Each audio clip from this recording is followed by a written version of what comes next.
Hello viewers, आज के video में हम करेंगे बेसलाइन टेस्ट जो कि कक्षा 9वीं का है और इस वर्ष 2023-24 का है। यह बेसलाइन टेस्ट जो कि आपको स्कूल में देना होगा।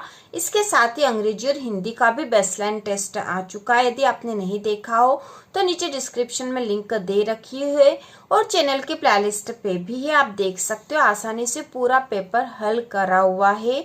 तो यहाँ पर सबसे पहले हमें लिखना है कक्षा 9वीं, उसके बाद दिनांक, जिस भी दिनांक को आप बेसलाइन टेस्ट दोगे, और विषय गणित है। यहाँ पर आपको अपना नाम लिखना है, यहाँ स्कूल का नाम आ जाएगा। इसके बाद यहाँ लिंग आपको लिखना है, लड़का या लड़की जो भी, उस पर टिक लगाना है। इसके बाद हम शुरू करते हैं पेपर को। तो 90 मिनट का यह पेपर है। इसमें पहला प्रश्न है, खाली बॉक्स में सही संख्या लिखे। तो यहाँ पे जो संख्या दे रखी है और इसको हल करके हमें खाली बॉक्स में लिखना है। तो यहाँ 325 गुणा 4 है, मतलब 325 में 4 का गुणा करना है। तो हम यहाँ पे 325 में 4 का गुणा कर देंगे। तो 4 पंजे 20 की 0, हासिल का 2, 4 दूना 8, 9 10 की 0, हासिल का 1, 4 तिया 12 और 1 13। तो यहाँ हो जाएंगे 1300, ठीक है, 1300। तो यहाँ आंसर में आएगा 1300। इसके बाद अगला है, दिए गए प्रश्न को हल करके बॉक्स में उत्तर लिखे। तो यहाँ जो प्रश्न दे रखा है इसे हल करना और बॉक्स में उत्तर लिखना है। तो यहाँ लिखना हमें भागफल और यहाँ आ जाएगा शेषफल। तो 653 में हमें 7 का भाग लगाना है। हम यह करके देखेंगे। 653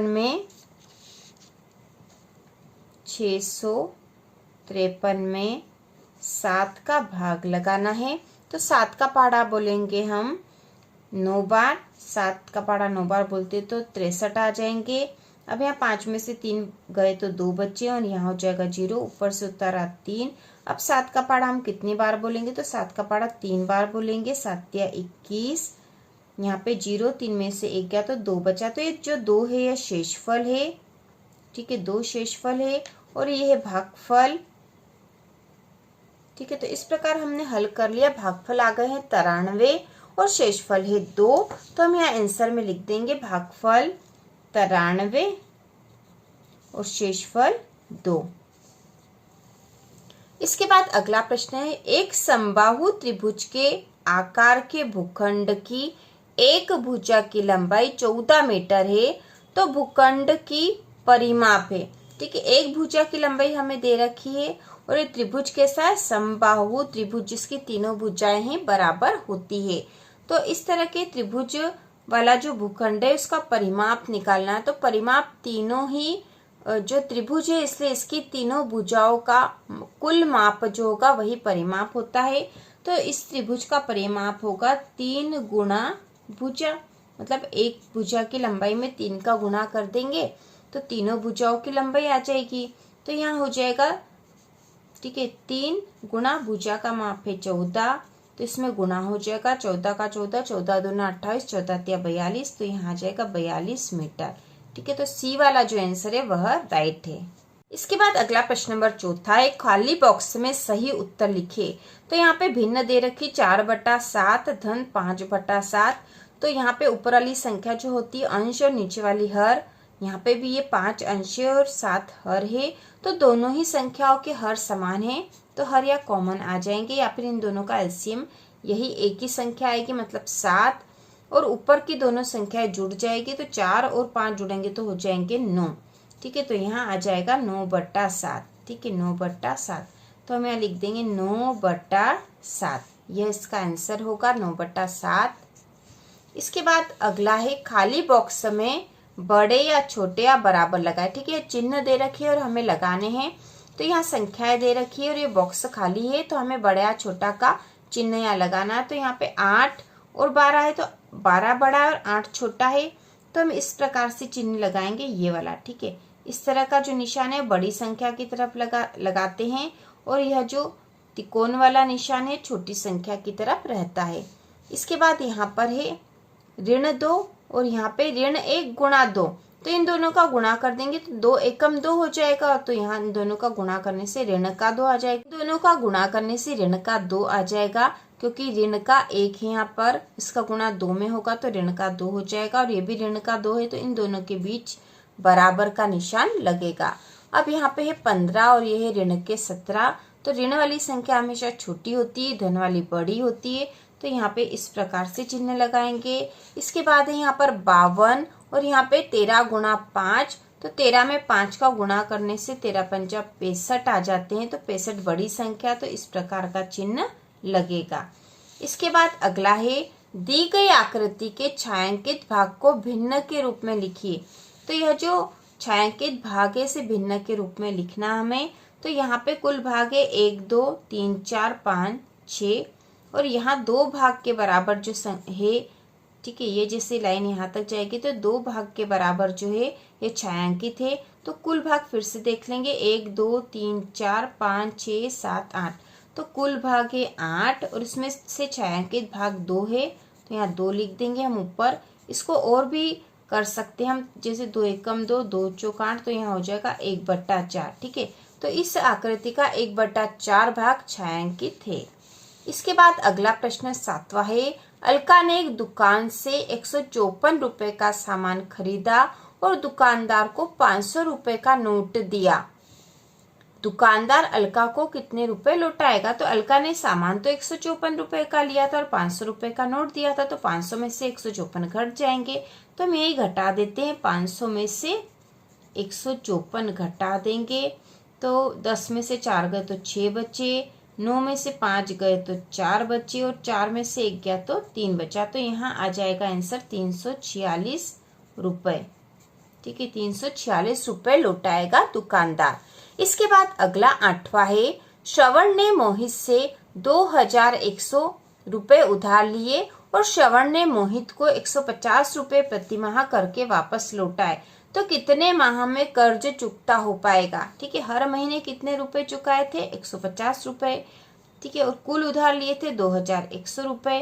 तो इस तरह के जो सवाल हो उसको करने के लिए यदि हम 2100 रुपये, 2100 मतलब 2100 रुपये में 150 का भाग लगा देंगे तो हमें पता चल जाएगा कि कितने महीने में वह लौटा देगा।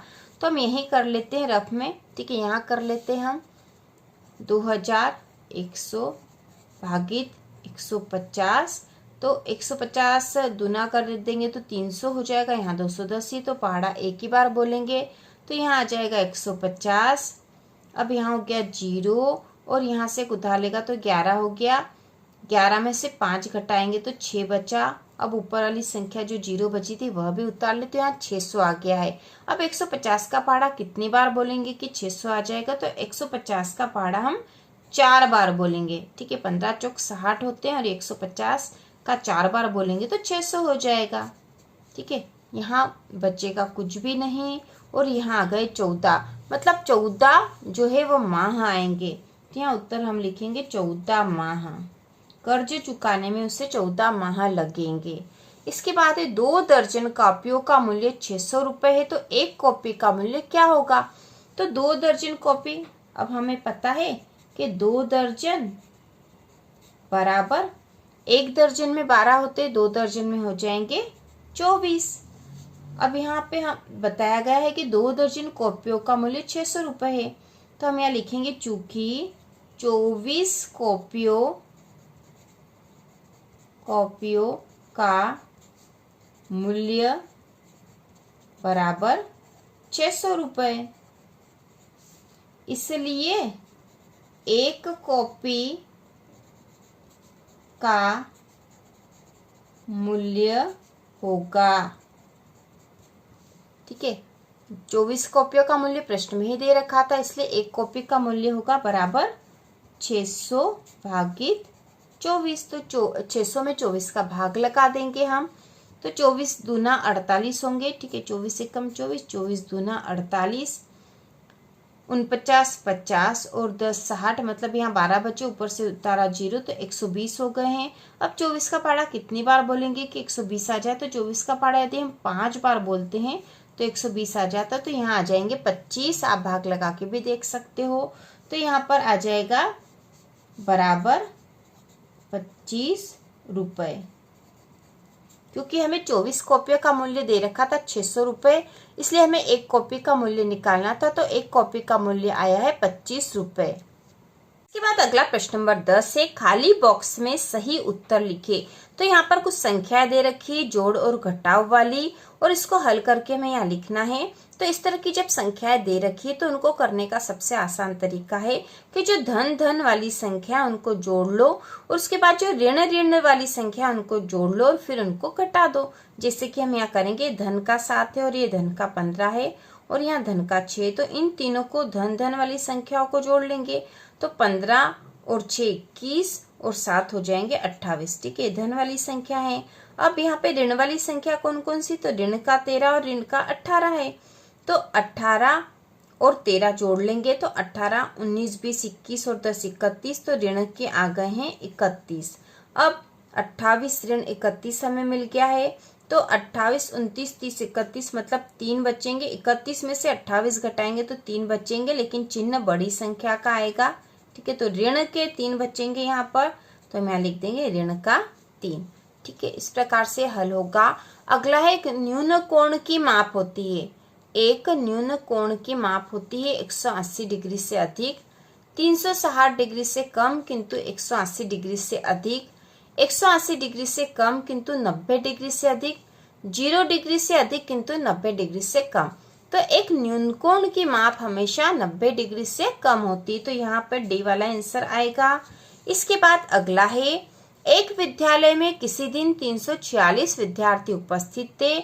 यदि उस दिन शिक्षकों द्वारा प्रत्येक विद्यार्थियों को 5 लड्डू दिए गए तो बताइए कि शिक्षकों ने कुल कितने लड्डू बांटे। ठीक है, तो अब यहाँ देखो, विद्यालय में कुल कितने विद्यार्थी थे, 346 थे, और प्रत्येक विद्यार्थी को 5 लड्डू दिए हैं। तो हम यहाँ क्या कर देंगे, 346 में 5 का गुणा कर देंगे। तो 5 अंक 30 की 0, असिल का 3, 5 अंक 20 और 3 23 की 3, असिल का 2, 5 या 15 और 2 17। तो 1730 लड्डू उस दिन वहां पर बांटे गए थे। हम यहाँ लिख देंगे उत्तर बराबर 1730 लड्डू। ठीक है, अब फिर आप कहीं और भी कर सकते हो या फिर यहाँ पे साइड में भी कर सकते हो। इसके बाद अगला है, दी गई आकृति में 3/4 भाग को छायांकित कीजिए।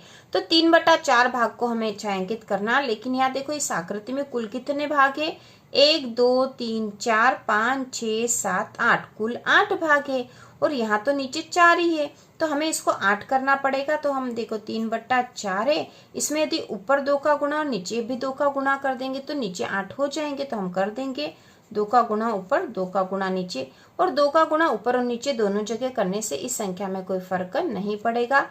तो बराबर हो जाएगा 3 दूना 6 और 4 दूना 8। तो अब ये संख्या बन गई है 6/8। तो हमें कुल 8 भाग है, उसमें से 6 भाग को छायांकित करना है। तो यहाँ पे 1 2 3 4 5 6 7 8 भाग है, और इसमें से कोई से भी 6 भाग हम छायांकित कर देंगे। तो हम कर देते हैं 1 2 3 4 5 और 6 भाग हमने छायांकित कर दिए। ठीक है, तो ये 6/8 हो गया है। इसके बाद अगला है, खाली बॉक्स में सही उत्तर लिखे। तो यहाँ पे हमें गुणा करना है 0.5 में 0.6 का। ठीक है, 0.5 गुणा 0.6, तो 6 का 5 में गुणा करेंगे तो 6 पंजा 30 आ जाएगा। ठीक है, 30, और 6 का 0 में करेंगे तो 0 हो जाएगा।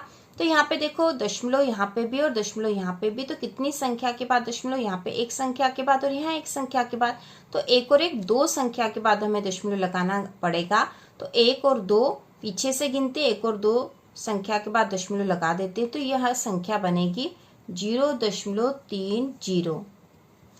इसके बाद अगला प्रश्न नंबर 15 करेंगे, खाली बॉक्स में सही उत्तर लिखे। तो 5/20 बराबर, तो यहाँ पे हम इसको हल कर देंगे, 5 एकम 5 5 चौक 20, तो बराबर हो जाएगा 1/4। इस प्रकार हमने प्रश्न नंबर 15 तक हल कर लिया है। इसके आगे के प्रश्न हम अगले वीडियो में हल करेंगे, इसके पार्ट 2 में। तो इसी प्रकार के और वीडियो देखने के लिए, कक्षा 9वीं की संपूर्ण तैयारी के लिए चैनल को सब्सक्राइब कीजिए।